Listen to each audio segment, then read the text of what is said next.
This then is the idiosyncratic Tagafa fashion Java. Pinangumdege nagananga pa Zimbabwe. But understanding which anonzi Tinashe Mutarisi Imbava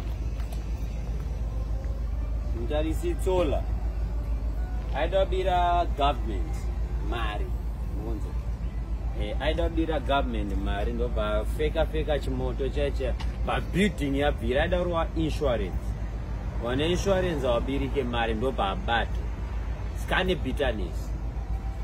Papa, you understand kuti worldwide akuna nyika zingane magetsi including for America. Hotel yanga nchitogara zvebhedhe rangu zvanezure. Second floor yese aishanda boss magetsi akabaya paakadzoka mvura yakajenga mesi. Hakuna kusingene magetsi, hakuna kusingaite, hakuna nyika isina maproblem. America chaine zvikwereti, London chaise nyika ine zvikwereti. Wanzo mtata hey Zimbabwe akusina mabasa akusikushandika adarisa NDO S1 ya president.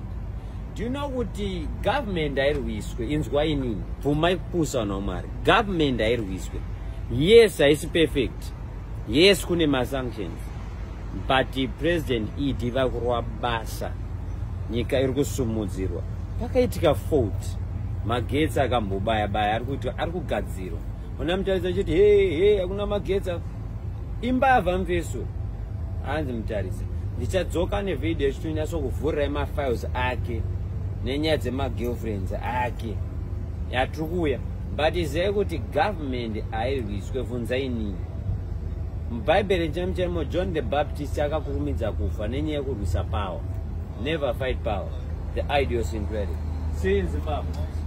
Bless you.